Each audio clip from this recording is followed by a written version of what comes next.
हमारी हृदयों को परमेश्वर की ओर ले जाने के लिए हमारे लिए बात करता है। तो हमने कल सुना था, हम पाप में रहकर क्यों मरे, हमें नया बनने की आवश्यकता है, हमारे लिए नया हृदय की आवश्यकता है और हमारे लिए नया బుద్ధి की आवश्यकता है। మనం పాపంలోనే ఉండి ఎందుకు చనిపోవాలి? మనకేం కావాలట? నూతన హృదయం కావాలంట, నూతన బుద్ధి కావాలని యెహెజ్కేలు 18 అధ్యాయము 31 वचन द्वारा మనం చదువుకున్నాం। यहेजकेल का 18 अध्याय का 21 के वचन के द्वारा हमने कल सुना था। तो हमारे अंदर क्या बताया गया था? वहां पे हमारे अंदर जो बुरा कार्य है उन्हें छोड़कर नया हृदय, नया मन, नया बुद्धि की प्राप्त करना होगा। अगर नहीं तो हम मरेंगे, यानी कि नरक में जाएंगे। हम नया साल की जश्न बनाते हैं, మనం కొత్త సంవత్సరం గురించి వేడుకలు చేసుకుంటాం। అయితే దేవుడు కోరుకుంటది ఏంటంటే మనం ఎంతగా కొత్త సంవత్సరాల గురించి వేడుకలు చేసుకున్నామా అన్న దాన్ని బట్టి దేవుడు సంతోషించడు। గాని हम कितना जश्न बनाते हैं नया साल को लेकर, इस बात को प्रभु प्रसन्न नहीं होता, मगर परमेश्वर प्रसन्न होता है कि కానీ దేవుడు సంతోషించేది దేనికి అంటే మన హృదయం నూతన పరచబడినప్పుడు దేవుడు సంతోషిస్తాడు। जब हमारा मन नया हो जाएगा तब परमेश्वर खुश होगा। नया क्यों होना था? ఎందుకు నూతన పరచబడాలి? क्योंकि आदम ने पाप करने से हम पापी बन गए थे। ఆదములు పాపం చేసినప్పుడు మనం పాపులుగా అయిపోయాము। అయితే మానవులకు ఉండే సహజమైన మనసు ఆలోచనలు కాకుండా जो आम इंसान के अंदर होता है, साहस तौर पर सोच विचार, वो ना होते हुए हमारे अंदर नया मन चाहिए। इस प्रकार का कुछ भी हमारे अंदर ना हो, संसार के मनुष्यों के अंदर का विचार हमारी ना हो, లోకస్తులకు ఉన్న ఆలోచన లాంటి ఆలోచన మనకు ఉండకూడదు। అందుకే మనం అనుకున్నాం చావకుండా ఉండాలి అంటే శరీర ఆశల్ని విడిచిపెట్టాలి। कल का दिन हमने सुना था, अगर हमें नहीं मरना यानी कि नरक में नहीं जाना हो तो शरीर की लालसाओं को छोड़ना पड़ेगा। रोमा 8 की 13 में देखा था। రోమీల పత్రిక, రోమా పత్రిక 8:13 చూసాం నిన్నటి దినాన। శరీర అనుసారంగా కనుక ప్రవర్తిస్తే చావాల్సిందే, వాటిని విడిచిపెడితే కనుక మనం దేవునిలో బ్రతకగలుగుతాం। అంతేకాకుండా మన కూర్చున్న నూతన హృదయ మనసును గురించి ప్రార్థించే వారిగా కూడా ఉండాలని విన్నాం। कल का दिन हमने ये भी सुना था, हमें जो नया मन मिल गया है उसको बरकरार रखने के लिए, स्थिर मन के लिए प्रार्थना करना चाहिए। हमने सुना वो भजन संगीता 51 की 10 में, కీర్తనల గ్రంథము 51:10 ఈ మాట విన్నాం। దావూదు ప్రార్థన చేస్తుంటాడు, राजा दाऊद प्रार्थना करता है कि मुझे नया मन दे दो और मेरे अंदर स्थिर मन नया से उत्पन्न करो। स्थिर मन की आवश्यकता है। हमारे अंदर सबके अंदर नया मन आ चुकी है, మన అందరిలో నూతన మనసు వచ్చేసింది, కానీ స్థిరమైన మనసు కోసం ప్రార్థన చేసుకోవాలి। स्थिर मन, नया मन जो है वो स्थिर रहना, कायम रहना है, उसके लिए हमें प्रार्थना कर। నూతనమైన మనసులో వచ్చేసాం, కానీ ఆ నూతనమైన మనసు స్థిరమైనదిగా ఉండాలి, దానికోసం మనం ప్రార్థన చేసుకోవాలి। అది మనకి ఎలా దొరుకుతుంది అంటే वो नया मन हमें कैसा मिलेगा? हमने उसका भी देखा था, पहला पत्र से 1:22 దాని గురించి చూసాం। మొదటి పత్రిక పేతురు రాసింది 1:22 అంటే సత్యమునకు విధేయులైతే గనక మనసు పవిత్రమైపోతుందట। सत्य का आज्ञाकारी बनेंगे, सत्य की आगे झुकेंगे तो हमारा मन जो है पवित्र हो जाएगा। सत्य आने की, सत्य मनगा ఏమి? वाक्य में सत्यमु, वचन ही सत्य है। तो इसी प्रकार इस नयापन को लेकर कुछ और बातें आज हम सुनेंगे। इलागे నూతనత్వాన్ని గురించి మరికొన్ని మాటలు మనం విందాం। దేవుని వాక్యం ఏం చెప్తుంది అంటే, परमेश्वर का वचन हमें क्या कहता है? अगर परमेश्वर हमें कुछ देने का वादा करता तो हम बड़ा खुश हो जाता है। దేవుడు ఏదైనా మనకి ఇస్తానని వాగ్దానం చేస్తే మనం చాలా సంతోషిస్తాం, అవును కదా? మనం ప్రతిదానికి కూడా దేవుని వైపే ఆశ కలిగి ఉంటాం। हम हर एक विषय को लेकर परमेश्वर की ओर ही आशा लगा कर रखते हैं। क्यों? परमेश्वर मांगो तो दिया जाएगा बोला, దేవుడు అన్నాడు అడుగుడు ఇవ్వబడిన అన్నాడు। అంటే అందుకని మనం దేవుని నుండి పొందుకోవడానికి ఎప్పుడు తయారుగానే ఉంటాం। इसलिए हम परमेश्वर से पाने के लिए हमेशा तत्पर रहते हैं। अगर परमेश्वर से कुछ मिलने वाला है करके मालूम पड़ता तो बस हमारे खुशी का कोई सीमा ही नहीं होता। దేవుని నుండి మనకేమైనా దొరకపోతుంది అని మనకు తెలిసినప్పుడు మన సంతోషానికి ఇంకా హద్దులే ఉండవు, అంతగా సంతోషిస్తాం। ఎందుకంటే దేవుడు ఏమైనా చేయగలిగిన దేవుడు కాబట్టి। क्योंकि परमेश्वर कुछ भी करने वाला परमेश्वर है, कुछ भी कर सकता है। इसलिए ऐसे परमेश्वर से कुछ मिलने वाला हो तो बड़ा खुश होंगे। జైసే हमने నయా సాల్ మే వాదా లియా, ఎలాగైతే మనం కొత్త సంవత్సరంలో వాగ్దానాలు తీసుకున్నాం, అందులో గనుక దేవుడు నిన్ను ఆశీర్వదిస్తాను, నీకు ఫలానా ఇస్తాను, నీకు తోడుగా ఉంటాను, లేకపోతే నీకు ఇబ్బంది లేకుండా నీ శోధనలో కష్టకాలంలో ఆదుకుంటాను, ఏదైనా కానీ దేవుని నుండి సహాయం దొరికే వాగ్దానాలు ఏదైనా వచ్చిందంటే అమ్మ సంవత్సరం అంతటికి కావాల్సిన తసల్లి ఇప్పుడే పొందుకుంటాం. वादा जब हम लेते हैं तो उनमें अगर कुछ ऐसा आया, परमेश्वर ने कहा तुम्हें संकट में मैं बचाऊंगा, तुम्हें आशीष दूंगा, तुम्हारे साथ चलूंगा, तुम्हें गिरने नहीं दूंगा, तुम्हारा साथ रहकर अद्भुत कार्य करूंगा, जो भी परमेश्वर जो भी हमारे लिए बात करता है वादा के द्वारा मिलता, तो हम साल भर की खुशी उसी वक्त जाहिर करते हैं और बड़ा तसल्ली पाते हैं, परमेश्वर ने मेरे को देने का वादा किया है, वो निश्चय देगा. ठीक है. तो मगर एक बात को लेकर हम इतना రాజీ ఇతనా ఖుష్ नहीं होते, ఒక విషయాన్ని చూసి ఇంత సంతోషపడము, ఇంతగా సమ్మతించం కూడా, అది కావాలని కూడా అంతగా ఆశపడం. वो चाहिए बोलकर भी इतना आशा भी नहीं रखेंगे. वो क्या है कि హెజ్కేల్ का किताब అదే మనగా హెజ్కేల్ గ్రంథము 36వ అధ్యాయము 36वीं अध्याय, హెజ్కేల్ పుస్తకము 36, హెజ్కేల్ का 36वीं अध्याय 26वीं वचन को देखेंगे. 26వ వచనం చూద్దాం. అక్కడ ఏమంటున్నాడంటే దేవుని వాక్కు ప్రత్యక్షమే మాట్లాడిందంట. परमेश्वर का वचन ही प्रकट होके बात किया. क्या बोलकर बात किया 26 में ఏమని మాట్లాడుతున్నాడు 36:26లో, నూతన హృదయం మీకు ఇచ్చేదను, నూతన స్వభావం మీకు కలుగు చేసేదను, రాతి గుండె మీలో నుండి తీసివేసి మాంసపు గుండెని మీకు ఇచ్చేదను. क्या बोल के लिखा है, आपको नया मन दूंगा और आपको नया स्वभाव दूंगा. और क्या बोलता है, जो पत्थर के मन हटाकर आपको मांस का नम्र दिल दूंगा करके बताता है. देखिएगा 26 में, मैं तुमको नया मन दूंगा और तुम्हारे भीतर नई आत्मा उत्पन्न करूंगा और तुम्हारे देह में से पत्थर का हृदय निकाल कर तुमको मांस का हृदय दूंगा.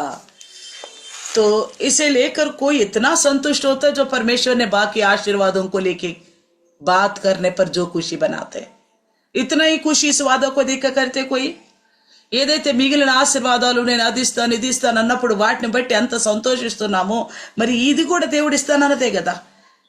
క్యా ఇసలే దీన్ని బట్టి ఇంతగా సంతోషించగలుగుతామా? ये भी तो परमेश्वर दे रहे हमें नया मन, नया हृदय. तो क्या इस विषय को लेकर इतना ही खुश हो जाते हम, जो बाकी मान लो तुम्हें इस साल में संपत्ति वाला बना दूंगा, कितना खुश हो जाते हैं, बहुत खुश हो जाते हैं. या तो तुम्हारा कर्जा मिट जाएगा और तुम्हारे हाथ ऊपर ही रहेगा, तुम्हारे हाथ नीचे नहीं रहेगा. या तो तुम्हारे सर की तरह रखूंगा, तुम्हें पूंछ की तरह नहीं रखूंगा. कितना खुश हो जाते हैं हम. నేను తలగా ఉంచుతాను కానీ తోకగా ఉంచను, నీ చెప్పు ఎప్పుడు పైనే ఉంటది, నీ చెయ్యి కింద ఉండదు. इलाग దేవుని వాగ్దానాలు విన్నప్పుడు इस प्रकार के परमेश्वर का वादा सुनने से हमारे अंदर इतना तसल्ली, इतना खुश और उसके इंतजार में उसकी बाट जोते रहते. ఎప్పుడెప్పుడు అలాంటి నన్ను ధనికులుగా చేస్తానన్నాడు, నాకు సొమ్మిస్తానన్నాడు, నాకు ఆ ఆశీర్వాదం ఈ వాగ్దానాలు ఇచ్చాడని వాటిని నెరవేర్చుకోవటం కోసం ఎదురు చూస్తూ ఉంటాం. वो पूरा हो जाए बोलकर हम उसकी इंतजार में लगे रहते हैं. मगर यहाँ पे परमेश्वर कहता है, కానీ ఇక్కడ దేవుడు అంటున్నాడు యెహెజ్కేలు 36:26లో, యెహెజ్కేలు का 36:26 में बोलता है कि मैं तुम्हें नया मन दूंगा. और क्या बोलता है, तुम्हारा भीतर क्या कहता है, तुम्हारे भीतर नई आत्मा उत्पन्न करूंगा, नया मन नया आत्मा उत्पन्न करूंगा. तुम्हारे अंदर की जो कठोरता मूर्खता उसे हटा लूंगा, तुम्हें नम्र मन दूंगा. इसे लेकर उतना ही जो इंसान खुश हो सकता है वही परमेश्वर का आगे परमेश्वर का दृष्टि में और नया बनने वाला है. ఎవరైతే ఈ వాగ్దానాలను బట్టి సంతోషిస్తాడో నూతన హృదయం నాకు వస్తుందంట, నాకు నూతనమైన మనసునిస్తాడంట, నూతన ఆత్మనిస్తాడంట అని ఎవరైతే దానికోసం సంతోషిస్తారో, పొందుకోవాలని ఆశ కలిగి ఉంటారో, సత్యమే పానేకి ఆశ రखते हैं, उन्हीं के प्रति परमेश्वर प्रसन्न होगा. और परमेश्वर ऐसा लोगों को बाकी भी देगा, बाकी जो जो आवश्यकता वही देगा. అలాంటి వారికి దేవుడు మిగిలిన ఏమేమి అవసరతలు ఉన్నాయో వాటన్నిటిని కూడా తీర్చగలుగుతాడు. అక్కడ మనం మిగిలిన వాటి విషయంలో లోక సంబంధమైన ఆశీర్వాదాల విషయంలో ఎంతగా సంతోషిస్తామో बाकी विषयों में जो संसार से जुड़ी हुई आशीषों को लेकर हम कितना खुश हो जाते हैं वादाओं को लेकर, अगर नया मन नया आत्मा को लेकर उतना ही खुश होने वाला वही हकीकत का विश्वासी है.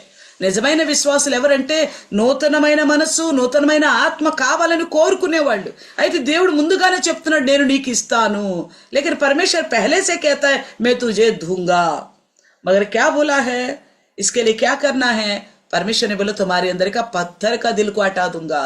దేవుడు అంటున్నాడు మీలో ఉన్న రాతి హృదయాన్ని తీసేసి మాంస హృదయాన్ని పెడతాను. पत्थर का हृदय को हटाकर नम्र हृदय बनाऊंगा. तो कैसा बनेगा हमारे हृदय नम्र? కఠోరత से हम कैसे बाहर आएंगे? ఎలా మనం సాత్వికమైన మంచి మనసు నూతనమైన మనసు కలిగి ఉండటం జరుగుతుంది? ఎలాగ రాయి లాంటి మన మనసును తీసివేసుకోగలుగుతాం? దేవుడు నేను ఇస్తానన్నాడంటే మనం ఏం ఆసక్తి లేకుండా మనం ఏం ఎదురు చూడకుండా మనం తరపు నుండి మనం ఏమి చేయకుండానే దేవుడే చేస్తాడంటే కుదరదు. हम अपनी ओर से कुछ करने की नहीं सोचेंगे, कुछ बदलने की नहीं सोचेंगे. केवल परमेश्वर आप ही करेगा करके सोचने वालों को कुछ नहीं मिलेगा. इसलिए परमेश्वर ने जो वादा करने के बावजूद भी क्या बोलता है, मांगो तो दिया जाएगा. దేవుడు వాగ్దానం చేసిన తర్వాత కూడా ఏమంటాడంటే అడుగుడి ఇవ్వబడును. అంటే దేవుడు ఏమేమి ఇస్తామన్నాడో వాటి అన్నిటినీ అడుక్కోవాల్సిందే మనం. परमेश्वर जो जो देने की वादा किया वो उनसे मांगना पड़ेगा हमें, जैसे बाकी चीजों के लिए हम मांगते. ఎలా మిగిలిన వాటి గురించి మనం అడుగుతాము. नई वर्ष साल में इस नई जश्न नई खुशी जो हमारे अंदर होती है उसकी उस समय नया मन के लिए भी प्रार्थना करो. तो కొత్త సంవత్సరం యొక్క సంతోషం కొత్త సంవత్సరాల గురించిన ఆరాటం ఏదైతే ఉంటుందో మనకి ఆ సమయంలోనే నూతన మనసును గురించి కూడా ఆలోచన చేసేవారిగా మనం ఉండాలి. इसलिए नया मन चाहिए करके प्रार्थना करो. अगर आपके अंदर कठोरता है, నీలో కఠినమైన మనసు ఉంటే उस कठोर मन को हटा लो. जो बुरा मन होगा उसको दूर करो, उससे बच निकलो, उससे बाहर आ जाओ. అలాంటి కఠినమైన హృదయం నుండి బయటికి రండి. అప్పుడు అడగండి ప్రభా నా హృదయం ఎంత కఠోరమైంది, ఈ కఠోరమైన హృదయాన్ని తీసివేసి ఈ రాయి లాంటి హృదయాన్ని తీసివేసి నువ్వు వాగ్దానం చేసావు కదా ప్రభా నూతనమైన మనసును నూతనమైన హృదయాన్ని ఇస్తానన్నావు, మెత్తటి మాంసం లాంటి హృదయాన్ని ఇస్తానన్నావు, నాకు అలాంటి మనసు కావాలి ప్రభు అని ప్రార్థన చేయాలి. हम परमेश्वर के सामने प्रार्थना करना है. प्रभु आपने कहा था नम्र मन दूंगा और आपको नया मन नया हृदय दूंगा बोला. मुझे उसके लिए प्रभु जी मैं अपना कठोर मन को हटा देता मेरी मदद करो అని ప్రార్థన చేయాలి. इस तरह प्रार्थना करे तभी उन्हीं लोगों को मिलेगा. इसलिए हम नया होने की आवश्यकता है. क्यों? इससे पहले इंसान पापी था और वो पुराना स्वभाव. క్రీస్తు రాకమునుపు అందరూ పాపులు పాప స్వభావంలో ఉన్నారు. मसीह आने से पहले सभी लोग पाप में थे और पाप के स्वभाव में थे. इसलिए ये नया मन नया स्वभाव कहाँ से आएगा? ఈ నూతనమైన మనసు నూతన హృదయం ఎక్కడి నుండి వస్తుంది? ఏంటి అసలుకి ఈ నూతనం అనేది చూస్తే अगर देखेगा तो इब्रानियों की लिखी हुई पत्र 10:19 देखिए. इब्रानियों की రాసిన పత్రిక 10:19 చూసినట్లయితే इब्रानियों की लिखी हुई पत्री 10:19 देखे क्या लिखा है कि 10:19 में इसलिए हे भाइयों जब हमें यीशु के लहू के द्वारा उस नए और जीवित मार्ग से पवित्र स्थान में प्रवेश करने का हियाव होता है. समझ में आ गया? 10:19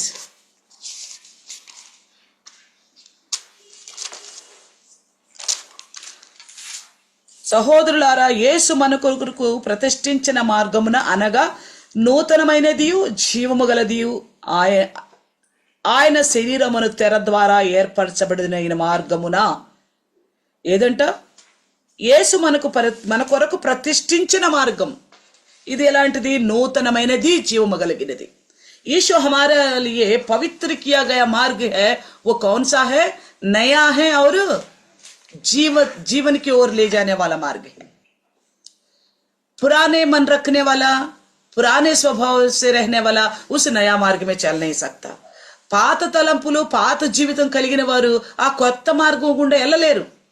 అందుకే ఎలాగూ మొదటి ఆదాము అని ఆదాము గురించి చెప్పబడిందో కొరింథీ పత్రిక 15 అధ్యాయంలో पहली कोरिन्थी 15 अध्याय में बताता है कि पहला आदम वो पहला आदम का स्वभाव जो पुरानी है, तो अंतिम आदम करके लिखा गया वहां पे. అక్కడ ఆఖరి ఆదం, కడపటి ఆదం గురించి రాయబడి ఉంది. ఆయన ఏర్పాటు చేసిన మార్గము నూతనమైనది. उन्होंने जो बनाया है वो मार्ग नया है. उन्होंने పవిత్ర किया उस मार्ग को. ఆ మార్గాన్ని ఆయన ప్రతిష్ఠించాడు అని చెప్పబడుతుంది వాక్యం.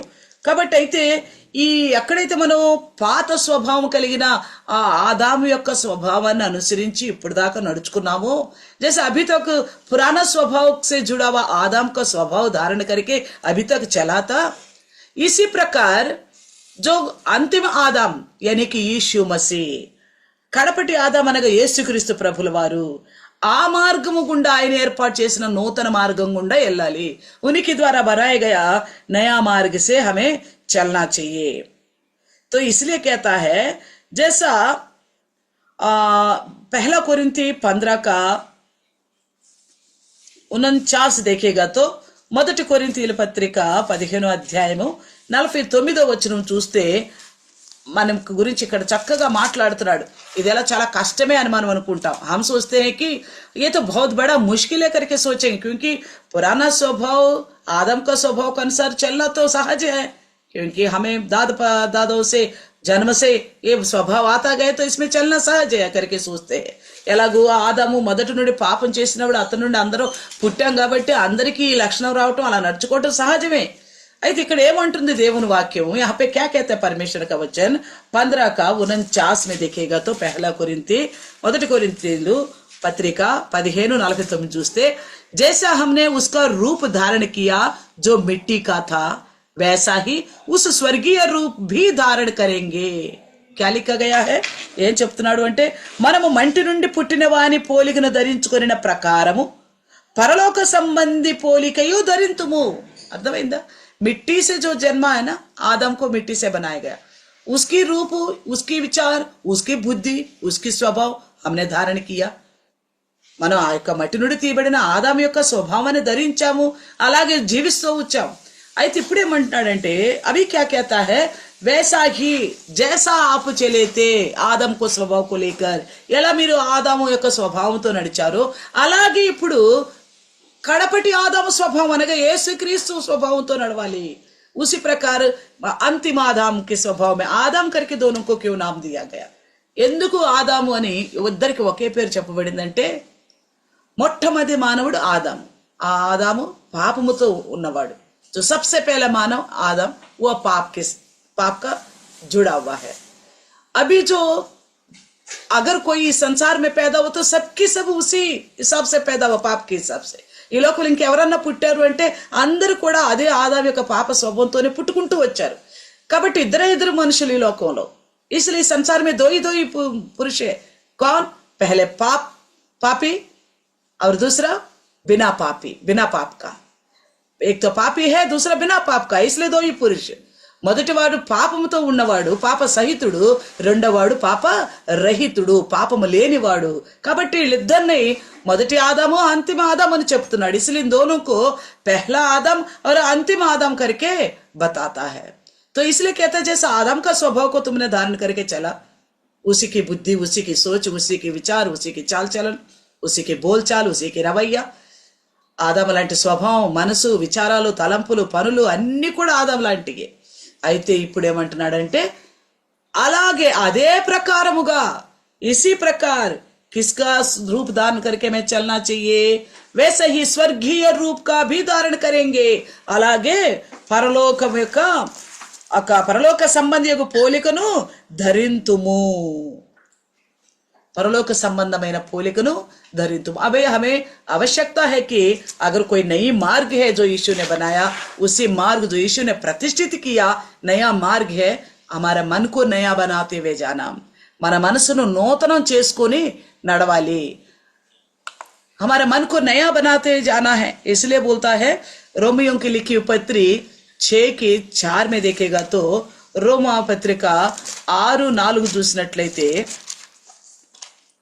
6:4 में देखेगा तो वहां लिखा है,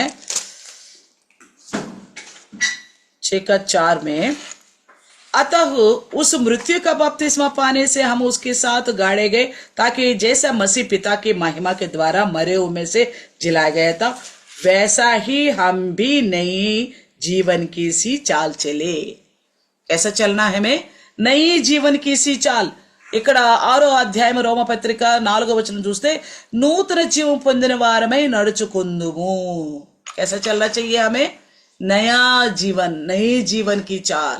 नया, पुराने में झूठ होता है, पुराने में चोरी होती है, पुराने में व्यभिचार होता है, पुराने में लड़ाई झगड़ा होती है, पुराने में ईर्ष्या होता है, पुराने में भेदभाव होता है, पुराने में क्षमा करना नहीं होता, पुराने में धीरज धरना नहीं होता, पुराने में सहनशीलता नहीं होता, पुराने में और क्या होता है? मारपीट होता है। ये सारा पुरानी स्वभाव, गाली गलौज होती है, ये पुराना है। नया में ना गाली गलौज होता, ना लड़ाई झगड़ा होता, ना ईर्ष्या होता, ना बैरभाव होता। ये क्या है? प्रेमी प्रेम होता, धीरज होता, सहनशीलता होता। ये नहीं स्वभाव, मसीह की स्वभाव जो स्वर्ग से उतर के आया ना, उस आदम का स्वभाव। जो मिट्टी से आया ना, उसकी स्वभाव नहीं है। ఎవరైతే మట్టిలో నుండి వచ్చాడో ఆదాము యొక్క స్వభావం నూతనమైంది కాదు, అది పాతది। కాబట్టి ఇప్పుడు నూతనపరచబడుతున్నామంటే ఆ పరలోకం నుండి వచ్చిన ఆదాము యొక్క స్వభావము, ఆ పరలోకం నుంచి వచ్చిన ఆదాము స్వభావం ఏముంటది? మట్టి నుండి తీయబడిన ఆదాము స్వభావం ఏముంది? తగాదాలు, తనులాట్లు, బూతులు, వ్యభిచారాలు, దొంగతనాలు, జారత్వము, నిందించటం, అపహాస్యం చేయటం, తోలనాడటం, అపార్థం చేసుకోవటం, ఇవన్నీ లోకపరమైన చెడుతనం అంతా ఉంది।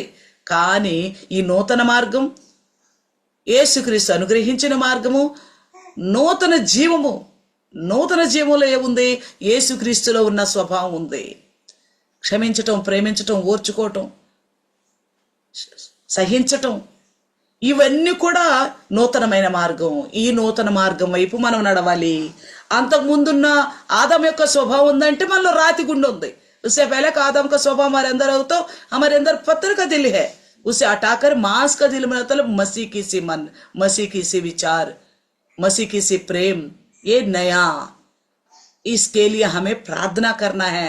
जैसे यहेजकेल 36:26 में बोला, यहेजकेल 36:26 అన్నారు కదా, మీకు నూతన హృదయాన్ని ఇస్తాను, మీకు నూతనమైన జ్ఞానాన్ని ఇస్తాను, లేక బుద్ధిని ఇస్తాను అన్నాడు। అంటే ఆ నూతన మనసు కోసం, ఆ నూతన బుద్ధి కోసం, నూతన ఆత్మ కోసం మనం ప్రార్థన చేయాల।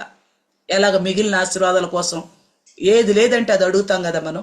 జో హమారే పాస్ నహీ వో లేకే ప్రభు సే మాంగ్తే హై నా। తో మన దగ్గర నూతనత్వం లేనప్పుడు మనం నూతనత్వం గురించి అడగాల। हमारे पास वो नया मन नहीं है तो उस नया मन के लिए मांगना है। अगर केवल बाकी चीजों के लिए मांगने वाला बनेंगे, नया तत्व को लेकर, नवीन स्वभाव को लेकर नहीं मांगेंगे, మనకు పాత మనకు అవసరమైన వాటిని గురించి అడుగుతున్నాం కానీ నూతన హృదయం గురించి, నూతన మనసు గురించి, నూతన ఆత్మ గురించి అడగట్లేదు అంటే పౌలు గారు అంటారు। పౌలుస్ बोलता है 1 కొరింథీ 15:19 में, 1 కొరింథీ 15:19 ఏమంటాడు? ఈ లోకం మట్టుకు మాత్రమే నిరీక్షించిన ఎడల మనం అందరికంటే దౌర్భాగ్యులము। इस संसार की विषयों के लिए ही हम परमेश्वर के प्रति विश्वास रखते तो हमसे अभागा और कोई नहीं है। इस संसार की यानी कि पैसा चाहिए, धन चाहिए, कपड़ा चाहिए और नौकरी चाहिए, घर चाहिए, ये संसार तक की है। లోకం, ఈ లోకం పర వరకే అంటే ఏంటంటే మనకు బట్టలు కావాలి, తిండి కావాలి, ఇల్లు కావాలి, ఉద్యోగం కావాలి, బండి కావాలి, ఇవన్నీ లోకం వరకే। అప్పులు తీరాలి, ఇవన్నీ లోకం వరకే। కానీ మనకు పరలోక విషయం, నూతన మనసు ఉంటేనే మనం పరలోక రాజ్యానికి వెళ్ళేది। యేసుక్రీస్తు ద్వారా ఒక నూతనమైన మార్గాన్ని ప్రతిష్ఠించాడు। अगर हमारे अंदर नया मन हो तभी हम स्वर्ग राज्य में जाएंगे। इसलिए परमेश्वर ने अपने पुत्र यीशु मसीह के द्वारा नया मार्ग को पवित्र किया है, नया मार्ग को बना डाला है। उसी में हमें होके चलना है, దానిలోనే మనం ప్రయాణం చేయాలి, దానిలోనే నడవాలి। అందుకు మనం నూతన జీవం ఉండాలి, మనలో नूतन आत्मा मनलो पनिचेयाली।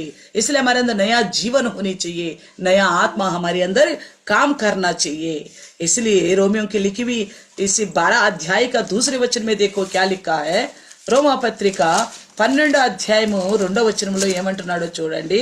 12:2 में, इस संसार के सादृश्य ना बनो, परंतु तुम्हारे मन के नए हो जाने से तुम्हारा चाल चलन भी बदलता जाए, जिससे तुम परमेश्वर की भली और भावती और सिद्ध इच्छा अनुभव से मालूम करते रहो. నయా హోనే కా మతలబ్ భీ యహా లిఖా హై. నూతనం అవటం అంటే ఏంటో కూడా ఇక్కడ చక్కగా రాస్తున్నాడు రోమా 12:2లో. ఈ లోక మర్యాదను అనుసరింపక ఉత్తమమును అనుకూలమును సంపూర్ణమునైన దేవుని చిత్తమేదో పరీక్షించి తెలుసుకున్నట్లు మీ మనసు మారి నూతన మగుట వల్ల రూపాంతరం పొందుడి. మనసు మారాలి. क्या बदलना है? मन बदलना है. केवल चर्च तक आना, केवल प्रार्थना करना, केवल बाइबल पढ़ना, కేవల్ మసీకి భాష బోల్నా, కేవలం చర్చికి వెళ్ళటమో ప్రార్థన చేయటమో బైబిల్ చదవటమో లేక క్రైస్తవ్య భాష వాడటం వల్ల మనకు రక్షణ దొరకదు. అది నూతనత్వం కాదు. అది वो नया स्वभाव नहीं है, वो ना नया जीवन है वो. तो कैसा नया जीवन होगा? ఎలా కొత్త జీవితం అనేది ఎలా ఉంటుందంటే మనసు మారి మనసు మారాల నూతనంగా తయారవ్వాలి. मन बदलना और नया बनते जाना. उसके लिए क्या करना चाहिए बोल रहे. దానికోసం ఏం చేయాలంట? ఈ లోక మర్యాదను అనుసరించకూడదు. इस संसार की सी चाल चलन नहीं चलना चाहिए. और परमेश्वर को जो भाता है उसी को, और परमेश्वर को जो अच्छा लगता है उसी को देखकर ही उसी को जांच कर करना चाहिए हमें. దేవునికి ఏది ఇష్టమైందో, దేవునికి ఏది అనుకూలమైందో, ఉత్తమమైందో, సంపూర్ణమైందో దేవుని చిత్తమేంటో తెలుసుకుని నడవటం నూతనత్వం. देव परमेश्वर का उद्देश्य क्या है? जानकर चलना पर नया मन है, नया तत्व है, नया बनते जाना है, रूपांतर होना है. रूपांतर यानी कि ऊपर का रूप बदलना नहीं. రూపాంతరం అంటే ఏదో పై మాత్రమే వేషం మార్చుకుంటే సరిపోదు. నాకు జీవితం మీద అన్నిటి మీద వైరాగ్యం వచ్చింది, అని అన్ని తీసేసుకొని ఇక మిగిలిన వాటి మీద నాకు లాలచ్ ఉందనుకోండి, बाकी मैंने प्रभु में आ गया हूं करके मेरे को वैराग्य आ गया करके ऊपर का दिखने वाला सारा चीजों को मैंने त्यज दिया, मगर अंदर किसी चीज को मैंने लालच करके जिया, मेरा स्वभाव नहीं बदला, मसीह के से मार्ग में मैं नहीं हूं, नया मन मेरे अंदर नहीं है, నా మనసు మారలేదు, నూతన మార్గంలో నేను లేను, క్రీస్తు లాంటి స్వభావం నాకు లేదు. అప్పుడు అది రూపాంతరమా? क्या वो रूपांतर कहा जाएगा? शरीर को रूप को बदलने को लिए नहीं बताया जाता, हृदय के अंदर की बदलावट को लेके बात करता है. హృదయంలో మార్పు, దేవుని చిత్తాన్ని తెలుసుకొని దాని ప్రకారం నడుచుకోవాలన్న మార్పు దేవుడు ఎదురు చూస్తున్నది. కాబట్టి కొత్త సంవత్సరంలో కొత్త తలంపులు, కొత్త ఆలోచనలు అన్ని మనకు వస్తూ ఉంటాయి. నయా साल में नया सोच, नया विचार आता है, मगर वो विश्वासी धन्य है. కానీ ఏ విశ్వాసి ధన్యుడు అంటే నూతనత్వాన్ని కోరుకునే విశ్వాసి, నయా मन को चाहने वाला విశ్వాసి. क्योंकि साल पे साल बीतते जा रहे, ఎందుకంటే సంవత్సరం వెనకాల సంవత్సరం గడిచిపోతూనే ఉంది. కానీ మనం మాత్రము ఏ స్థితిలో ఉన్నామో అదే స్థితిలో ఉన్న నూతనత్వం మనలో కనపట్టలేదు. मगर हम जिस स्थिति में है उसी स्थिति में नया तो दिखाई नहीं देता.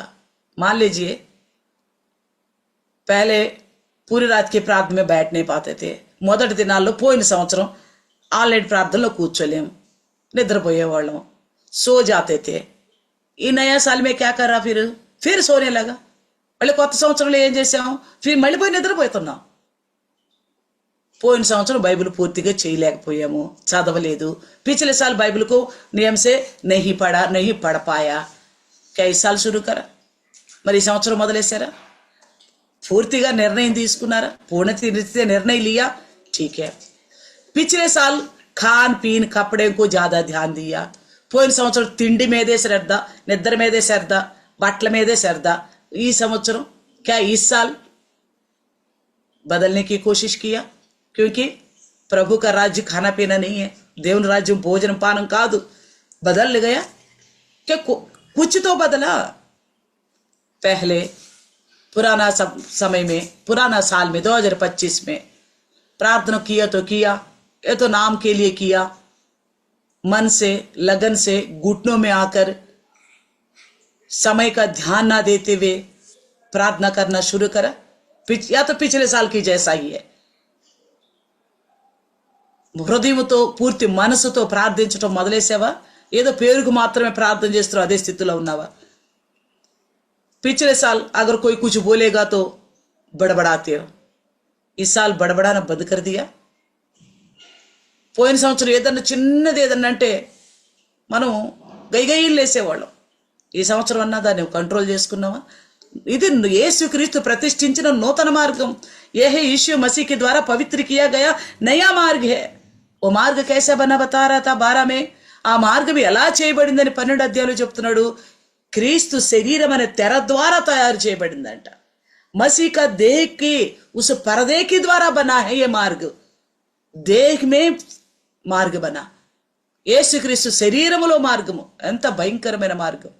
యేసుక్రీస్తు ప్రభుల వారు నీ కోసం నా కోసం గాయాలైపోయి ఒళ్ళంతా రక్తశక్తం అయిపోయి మనల్ని పాపులైన మనల్ని తన హృదయములో చేర్చుకొని ఆ హృదయంలో ఉన్న గాయ రక్తముతో మనల్ని శుద్ధీకరించి మంచిగా ఫిల్టర్ చేసి దేవునితో కలుపుతున్నాడు.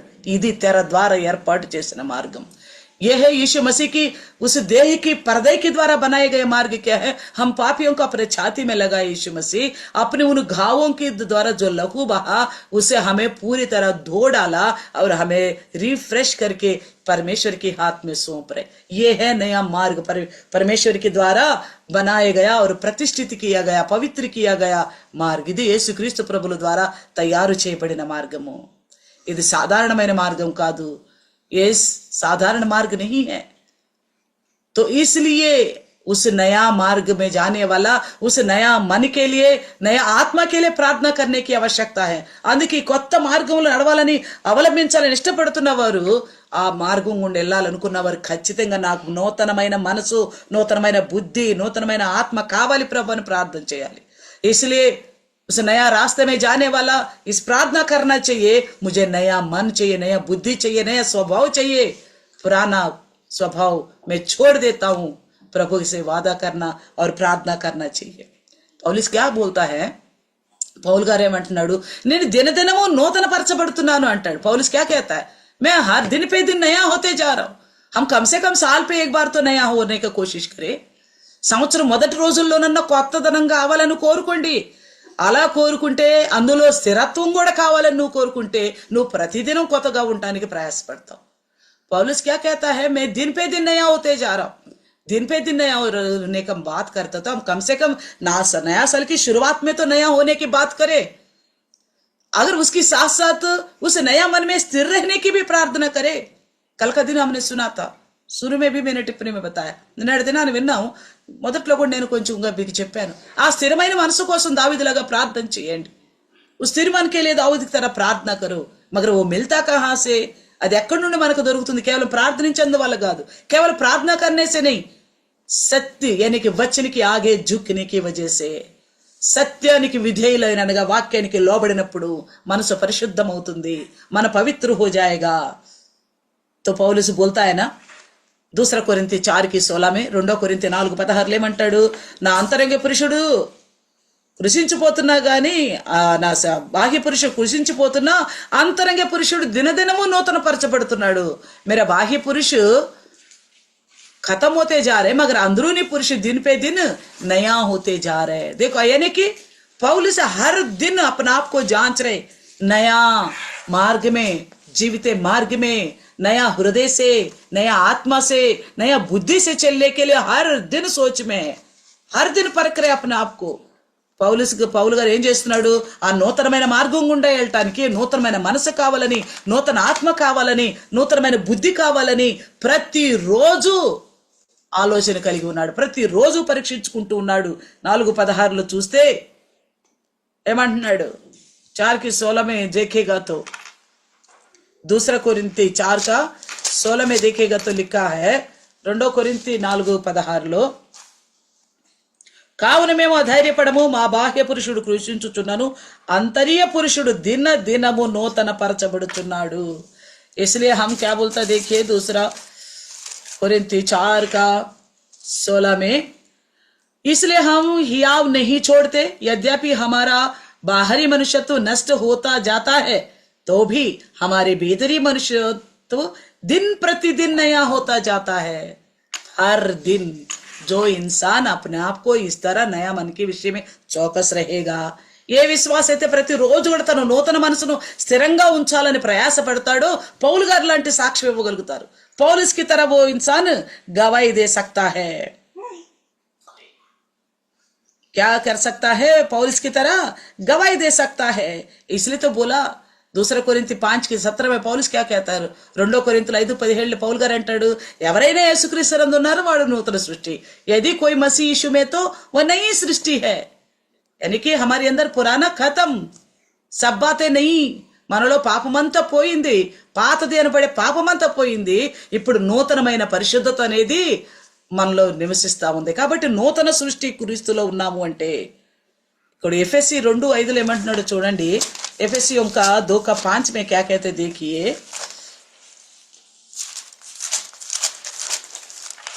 एफएसी 2:5 చూస్తే एफएसी को 2:5 में देखे तो जब हम अपराधों के कारण मरे हुए थे तो हमें मसीह के साथ जिलाया गया।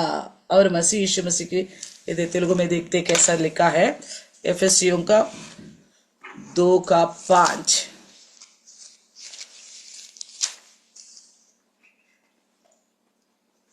हाँ 2:5 में लिखा कि अब जब हम अपराधों से मरे हुए थे मसीह यीशु के साथ जिलाए गए हैं हम।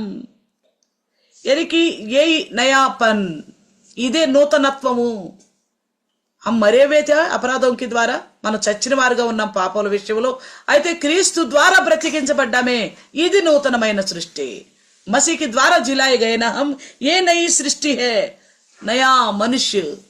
ये मसीह के द्वारा जो बच गया है, ఎవరైతే యేసుక్రీస్తు ద్వారా బ్రతికించబడ్డారు అంటే శారీరక సంబంధంగా కాదు, శారీరక तौर पे नहीं, ఆత్మ के विषय में बदलावट, ఆత్మలో మార్పు కలిగిన వారు। ఆత్మలో మార్పు రావాలంటే ప్రవర్తనే మనకు కనపడేది। ఆత్మలో మార్పు వచ్చిందని ఎలా తెలుస్తుంది, ఆత్మ में बदलावट आ गए करके कैसा पता चलेगा, चाल चलन के द्वारा ही तो पता चलेगा। आत्मा अलग से थोड़ी दिखाई दे रहे, क्या करे नहीं करेगा, మనలో ఉన్న ఆత్మ విడిగా ఏం కనపడతలేదు కదా, ఏం చేస్తున్నది, మనలో ఉన్న ఆత్మ ఏం చేయట్లేదని తెలియదు। అయితే మన ఆత్మ మారింది, మన ఆత్మ నూతనమైంది అంటే अगर हमारे आत्मा बदल गया, नया बन गए तो हमारी व्यवहार बदलता है, हमारे विचार बदलता है, మన పరిపాట్లో మన మాటలు పద్ధతులు అన్నీ మారుతాయి। ఇక్కడ చూడండి మొదటి పేతురు పత్రిక 2వ అధ్యాయం చూస్తే पहला पत्रस 2 अध्याय का देखो, यहाँ पे क्या लिखा है, पहला पत्रस 2 अध्याय का ఇక్కడ ఏమంటున్నాడు తెలుగులో చూసినట్లయితే, సమస్తమైన దుష్టత్వమును, సమస్తమైన కపటమును, వేషధారణయు, అసూయయు, సమస్త దూషణ మాటలు మాని క్రొత్తగా జన్మించిన శిశువును పోలిన వారి నిర్మలమైన వాక్యమును పాల వలన రక్షణ విషయంలో ఎదుగు నిమిత్తం ఆ పాలను అపేక్షించుడి। क्या कहता है यहाँ पे, इसलिए सब प्रकार का बैरभाव और छल और कपट और डाक और निंदा को दूर करके नया जन्माए हुए बच्चे समान निर्मल आत्मिक दूध की लालसा करो।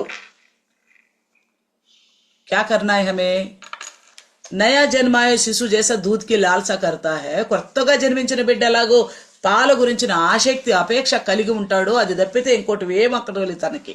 उसके अलावा दूध के अलावा उस बच्चे को और किस चीज की जरूरत नहीं है जो नया जन्माया शिशु का। उसी प्रकार हमें क्या करना चाहिए, वचन रूपी दूध, పాలు ఏమంటున్నాడు, వాక్యమనే పాలను రక్షణ విషయంలో ఎదగటం, नूतनत्वाన్ని స్థిరంగా ఉంచుకోవటం, उद्धार के विषय में बढ़ना, नयातो को स्थिर बना के रखना, स्थिर मन रखना। उसके लिए क्या करना है, దానికోసం ఏం చేయాలంట, సమస్త విధమైన అన్ని విధాల దుష్టత్వాన్ని విడిచిపెట్టాలి, కపటాన్ని, వేషధారణ, అసూయను, దూషణ మాటలు ఎన్ని మానేసేయాల। इसके लिए हमें क्या करना है, नया में बरकरार रहने के लिए सब प्रकार का बैरभाव को, छल को, कपट को, डाह को, निंदा को दूर करना चाहिए। तभी हमारे अंदर नया पुरुष, नया मन, यीशु मसीह का मार्ग स्थिर है हमारे अंदर। అప్పుడే మనలో నూతన మనసు, నూతన బుద్ధి మనలో స్థిరంగా ఉంది అని అర్థము। ఇంకా ఏమంటున్నాడంటే, और क्या कहता है, एफिसियों का 4:23 में, ఎఫెసీయులకు రాసిన పత్రిక 4:23 చూస్తే, एफिसियों का 4:23 में 4:23 में देखिएगा तो, మీ చిత్తవృత్తి యందు నూతన పరచబడిన వారై నీతియు యథార్థమైన భక్తియు గలవారై దేవుని పోలికగా సృష్టింపబడిన నవీన స్వభావమును ధరించుకొనవలెను। ये देखो कितना साफ साफ लिखा है यहाँ पे, एफिसियों का 4:23। और अपने मन के आत्मिक स्वभाव में नया बनते जाओ और नए मनुष्यत्व को पहन लो जो परमेश्वर के अनुस्वरूप सत्य की धार्मिकता और पवित्रता में सृजा गया है। ఏమంటున్నాడంటే మీ చిత్త వృత్తి యందు నూతన పరచబడిన వారే అంటే మీరు आप दैनंदिन जो जिंदगी में आप कार्य करते हो उसमें भी नयापन दिखाई देना चाहिए। మీ చిత్త వృత్తి మీరు ప్రతిదినం చేసే మామూలు పనులు ఉంటాయి, అన్ని పనులు పని పాటలు వ్యవహారం అన్నిట్లో మార్పు కనపడాలి। आपका काम काजों में व्यवहार में सब में बदलावट दिखना चाहिए। इसलिए क्या कहता है, अपने मन के ఆత్మిక స్వభావమే నయా బంతే జాओ। మీ మనసుల్లో ఆత్మీయపరమైన విషయంలో మీరు నూతనత్వం కలిగి ఉండాలి। దేవుని పోలికగా సృష్టించబడిన నవీన స్వభావము। यहाँ पे क्या कहते, परमेश्वर की अनुरूप सत्य की धार्मिकता और पवित्रता में सृजे गए हैं। नया मनुष्यत्व को पहनना यानी कि परमेश्वर के स्वभाव को धारण करना। क्या करना है हमें, परमेश्वर क्या बोलता है, मैं पवित्र हूं। यीशु मसीह ने क्या बोला, मेरे अंदर पाप है करके कोई स्थापना कर सकता है, बता सकता है? తండ్రిని దేవుడు ఏమన్నాడు, నేను పరిశుద్ధుడిని। యేసుక్రీస్తు ప్రభుల వారు ఏమన్నారు, నాలో పాపం ఉందని ఎవడు చెప్పగలడు? మనం చాలా విషయాల్లో సవాల్ చేస్తాం కానీ ఈ ధైర్యం మనలో రాదు, నాలో పాపం ఉందని ఎవరు చెప్పగలరు? हम बहुत सारे विषय में सवाल जवाब करते हैं मगर ये कहने की हिम्मत नहीं होता मेरे अंदर पाप है करके कौन बोल सकता है? यीशु मसीह ने सवाल किया, इस तरह नया बनते जाना ये परमेश्वर का स्वभाव। ఈ విధమైన నూతనత్వం మనం కలిగి ఉండాలి, ఇది దేవుని చిత్తము।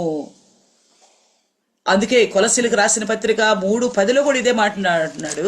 కొలసిयों की लिखी पत्री 3:10 में भी यही बात कहता है। देखिए 3:10 में, और नए मनुष्यत्व को पहन लिया है जो अपने सृजनहार के स्वरूप के अनुसार ज्ञान प्राप्त करने के लिए नया बनता जाता है।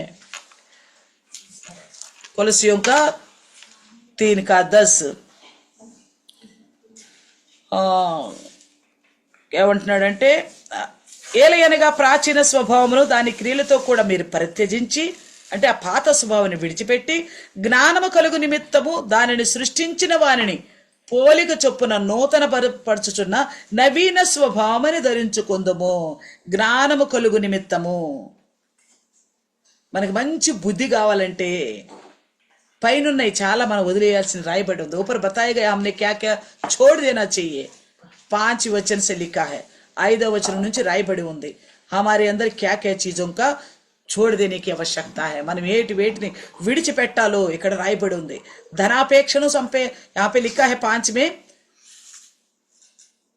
జారత్వము అపవిత్రత కామతరతను దురాశను విగ్రహారాధనను ధనాపేక్షను చంపివేయుడి, వాటి వలన దేవుని ఉగ్రత అవిధేయులైనగు మీదికి వచ్చును।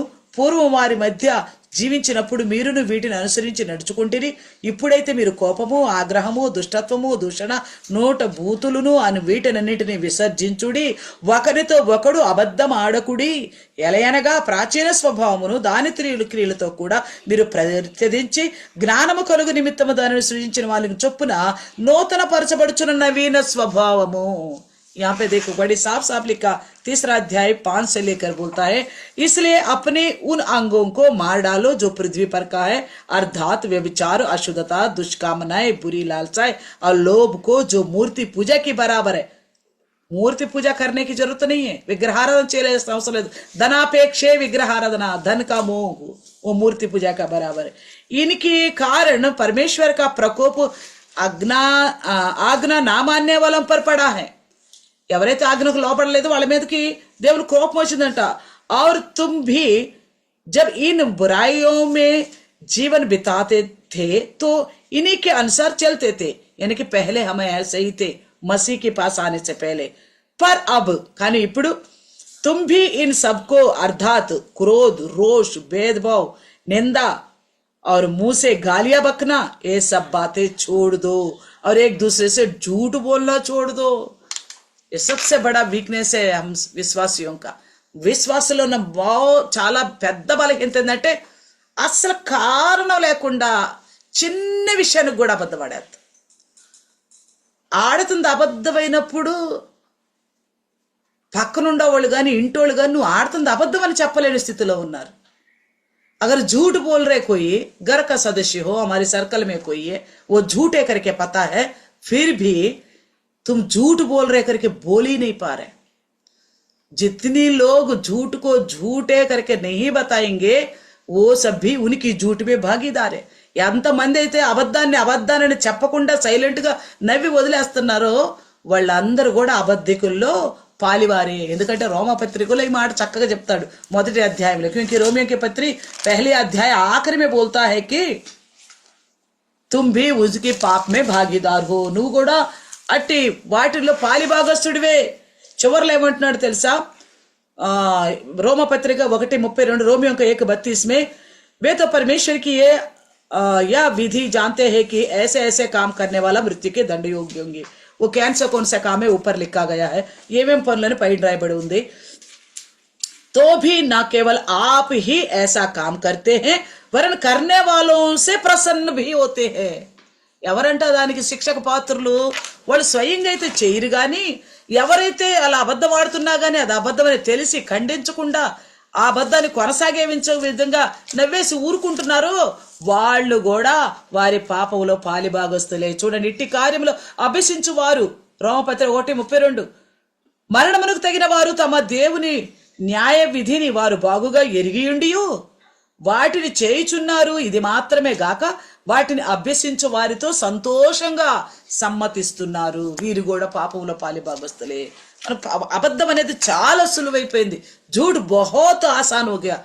हम जितना बड़ा प्रार्थना करें, कितना పరిచర్య में शामिल हो जाए, మనం ఎంత ప్రార్థన చేసినా ఎంత పరిచర్యలో పాల్గొన్నా గానీ అబద్ధం అనే విషయం గానీ ఇంకా ఏమేమి లక్షణాలు ఇక్కడ చెప్పబడ్డాయి అవన్నీ అయితే మనం అనుకుంటున్నాం। बहुत सारे विषय हम छोड़ देते, मगर झूठ ना उस विषय में कमजोर है बहुत से लोग। అబద్ధం అనే విషయంలో చాలా మంది ఇంకా బలహీనులుగా ఉన్నారు। అందుకే అంటున్నాడు ఆ వాటికి ఖచ్చితంగా అలా మీరు అబద్ధాన్ని కూడా విడిచిపెట్టి అని స్పష్టంగా రాస్తున్నాడు। ఒకప్పుడు అలా ఉన్నారు, ఇప్పుడు ఉండకూడదు అని చెప్తున్నాడు। ఏక సమయం ऐसे थे, अभी नहीं रहना चाहिए। आप तुम कैसा रहना चाहिए, మీరు ఇప్పుడు ఎలా ఉండాలి? నవీన నూతన స్వభావం, ప్రాచీన స్వభావం విడిచిపెట్టుకొని నూతన స్వభావం కలిగిన వారిగా ఉండాలి। पात स्वभाव विड़चिपेट नया नया नया स्वभाव को, पुराना स्वभाव को छोड़कर नया स्वभाव धारण करने वाला बनना चाहिए। तो नया स्वभाव कैसा मिलता है ये भी लिखा है।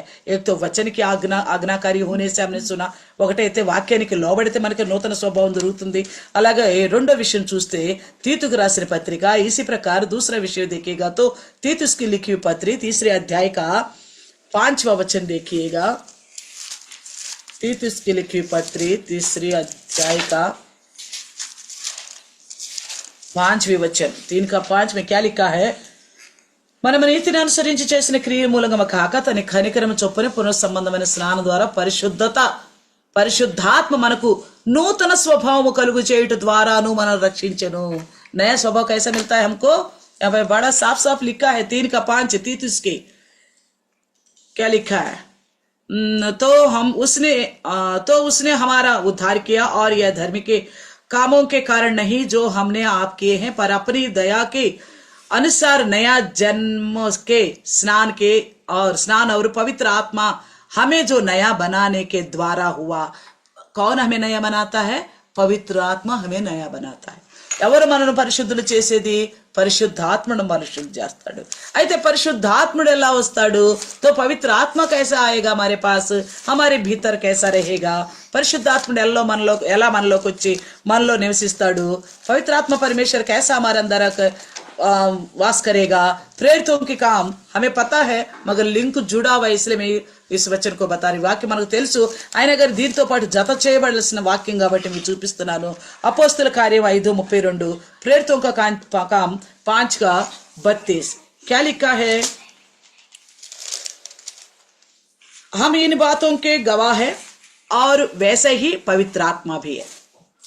हम गवाह है, पवित्र आत्मा भी, जिससे परमेश्वर ने उन्हें दिया है जो उसकी आज्ञा मानते हैं। पवित्र आत्मा किसको देता है? उसकी आज्ञा मानने वालों को। పరిశుద్ధాత్మ ఎవరికి ఇస్తాడంట? దేవుడు తనకు విధేయులైన వారికి అనుగ్రహించు పరిశుద్ధాత్మయు।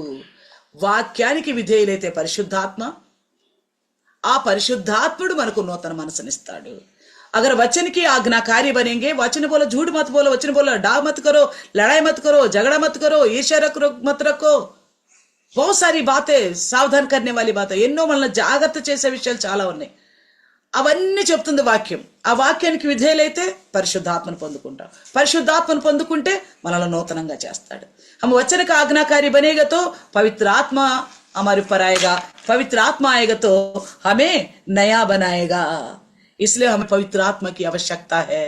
सुनी हुई बातों को भी पालन करने के लिए हम विचार रखना चाहिए, तभी पवित्र आत्मा हमारे अंदर रहकर हमें नया बनाएगा. మనం విన్న వాక్యాన్ని పాటించాలన్న ఆలోచన ఆసక్తి ఉంటే, పాటించగలిగితే, దానికోసం దేవుని దగ్గర వేడుకుంటే, उसके लिए परमेश्वर के सम्मुख गिड़गिड़ाए तो हमें पवित्र आत्मा मिलेगा. మనకు పరిశుద్ధాత్మ దొరుకుతాడు. ఆ పరిశుద్ధాత్ముడు మనల్ని నూతనపరుస్తాడు. उस पवित्र आत्मा हमको नया बनाएगा. आइए छोटा सा प्रार्थना करेंगे, तल सर झुकाकर రెండు తలలు వంచి చిన్న ప్రార్థన చేసుకుందాం. पवित्र परमेश्वर धन्यवाद प्रभु जी, हमें नया बनने की आवश्यकता है प्रभु. మేము కొత్తగా నూతనంగా మలచబడాలని మీ ఉద్దేశం తండ్రి. क्योंकि पुराना स्वभाव पाप का स्वभाव नरक का योग्य जिंदगी देता है. పాత స్వభావం పాతదైనది నాయనా, అది మమ్మల్ని నరకానికి తోడుకెళ్తుంది. అందుకే క్రీస్తు ద్వారా ప్రతిష్ఠించారు నూతనమైన మార్గం. इसलिए मसीह के द्वारा पवित्र किया नया मार्ग, उन्होंने आपके देह के द्वारा बनाया. ఆయన తన శరీరం అనే తెర ద్వారా చేశాడు తండ్రి. ఆ మార్గాన్ని రావడానికి మేము ఇష్టపడి వచ్చాం. उस मार्ग में चलने के लिए हम इच्छा रख के आए हैं प्रभु जी. आज हमें आवश्यकता है, మాకు ఈ రోజు అవసరమైనది. एजकेल చేసిన ప్రార్థన లాగా, एजकेल में बताए गए प्रार्थना के अनुसार प्रभु मेरे अंदर नया मन दे दो, नया बुद्धि दे दो. आप देने के लिए जो भी वादा करते उसे लेकर हम గిడిగిడాते हैं. నువ్వేది ఇవ్వాలన్నావు ఇస్తానన్నావో దాన్ని బట్టి నువ్వు అన్నావు కదా ప్రభా, ఇస్తానన్నావు కదా, నీతో మొరపెడతా ఉంటాం మిగిలిన విషయాల్లో, బాకీ విషయం में, मगर मन की नया होने को लेकर हम इतना गौर नहीं करते. మనసు నూతనంగా చేయబడాలంటే దాని గురించి ఆలోచన లేని వారిగా ఉంటున్నాం. పౌలు అంటున్నాడు, నేను దినదినమో నూతన పరచబడుతున్నా. पौलुस कहता मैं दिन पे दिन नया होता जा रहा हूं. प्रभु हमारे अंदर नयापन को लेकर प्रभु जी हमेशा स्थिर मन होने पाए, उसके लिए हम గిడిగిడానే वाले बने प्रभु जी. నూతన మనసు గురించి నిత్యం ప్రార్థించే వారిగా ఉండటానికి, అట్టి స్థిరమైన మనసు కలిగి ఉండటానికి సహాయం చేయండి ప్రభా. విడిచిపెట్టాల్సిన అనేక విషయాలు మేము విడిచిపెట్టలేకుండా ఉన్నాం. जितनी बातें छोड़ना चाहिए पुराने बातें उन्हें छोड़ नहीं पा रहे प्रभु जी. छोड़ने के लिए शक्ति, वचन के आज्ञाकारी होके पवित्र आत्मा को पाए और नया बनते जाए प्रभु जी. వాక్యానికి లోబడి ప్రభా పరిశుద్ధాత్మను పొందుకొని నూతన పరచబడటానికి సహాయం చేయండి. सुने वचन सबके हृदय में 100 गुना फलवंत होने पाए, विना वाक्य अंदरలో నూరంతలుగా ఫలించునట్లు సహాయం చేయమని యేసు के नाम से प्रार्थना मांगते हैं. యేసు నామములో అడుగుచున్నాం తండ్రి, ఆమేన్. Praise the lord. सबको जय मसीह. అందరికీ వందనాలు.